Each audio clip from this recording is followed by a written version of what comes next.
Picture it. The wild sound of the can-can, the buzz of a crowd, the electric chaos of Paris in the late 19th century. There was one artist who didn't just paint this world. He was a part of it, and he became its most famous storyteller. Today, we're diving into the incredible life and game-changing art of Henri de Toulouse-Lautrec. And right off the bat, we're faced with the central puzzle of his life.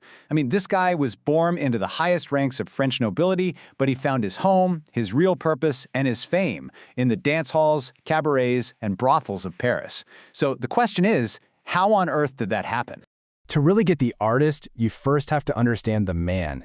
And his story, believe it or not, doesn't start in some smoky cabaret. It starts in the grand, stuffy halls of a French chateau. This timeline, wow, it basically shows a life knocked completely off its tracks. He was born in 1864, an aristocrat. His future seemed all mapped out. But then look here, in 1878 and 1879, bam! Two devastating accidents break both of his legs. His growth is stunted, and his expected future is just gone. That pain and the isolation it caused became the spark. By 1882, he's had enough. He rejects the aristocratic life and makes the move to Paris to become an artist. And this slide just lays it all out, doesn't it? On the left, you've got the rigid, formal world he was supposed to lead. And on the right, the chaotic, vibrant, total freedom of the Parisian art scene. He basically traded his family's coat of arms for a canvas. So when he gets to Paris, he doesn't just find a new city. Oh no, he finds his kingdom. And that kingdom was the electric, bohemian district of Montmartre. Okay, so let's talk about Montmartre. Today, you might think of it as that charming tourist spot on a hill.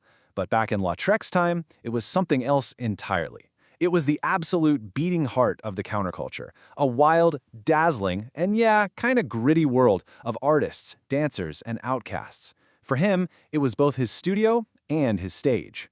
And right in the center of all that energy was the brand new, electrifying Moulin Rouge. For Lautrec, this wasn't just some nightclub, it was his second home. It was his living room, his office, and his #1 source of inspiration. He famously had his own table reserved for him, where he'd just sit and sketch, a permanent fixture observing every single detail. And he didn't just paint the scenery, he painted the stars of this world. Performers like the dancer Jane Avril or the can-can superstar La Goulou. These weren't just models to him, they were his friends. He had this incredible ability to see past the performance to the actual person, capturing their unique energy and, in the process, making them immortal. And this quote right here, this is the key to his entire philosophy. Forget about classical, idealized beauty. Lautrec was after the truth, the sweat, the exhaustion behind the dazzling smile, the unvarnished reality of life on the fringes. That's what he wanted to capture. You know, that commitment to truth, it pushed him to invent a totally new way of seeing, one that would end up changing art and advertising forever. So what was his secret sauce, this revolutionary formula? Well, it was a potent mix. First, he was heavily inspired by Japanese art. You can see it in the bold outlines and the big, flat areas of color. Then, he flattened the whole image, ditching traditional depth to create something that felt immediate and super modern. And his lines, oh man, his lines were so expressive they could capture a dancer's entire spirit in a single stroke. But here's the kicker, this art was designed for the street. It was made to scream for your attention on a busy Parisian boulevard. And that right there is the core of his genius. He completely blurred the line between the art gallery and the city street. He made art that sold tickets, and he made advertisements that belonged in a museum. So let's take a closer look at how he put all this together in some of his most legendary works. All right, let's break down his iconic Moulin Rouge poster. First, look at the composition. The crazy angles, the way figures are just cropped off at the edges, that's on purpose. It throws you right into the noisy, energetic crowd. Then there's the color. He uses just a few high-contrast colors so the image just leaps off the wall at you. But the real genius is the focus. It's not about the club, it's all about the star performer, La Goulou. He knew that personality is what sells. He made the person the brand. And this really gets to the soul of his work.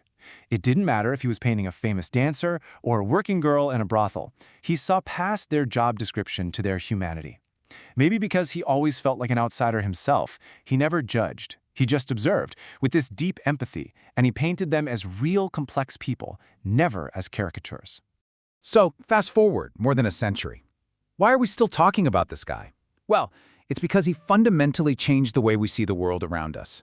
Just take a look at this chart.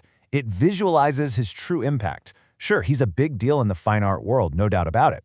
But look at graphic design and advertising. Whoa, it's off the charts. Seriously, every modern movie poster, every bold ad you see today, owes a huge debt to the visual language he invented on the streets of Paris. So what's his lasting mark? Well, he took the disposable street poster and turned it into high art. In doing that, he basically wrote the rule book for modern graphic design. He proved the commercial work could be absolutely brilliant. And along the way, he gave us the most authentic, unforgettable portrait of Belle Époque Paris that has ever been created. Ultimately, that was his real gift, his magic trick.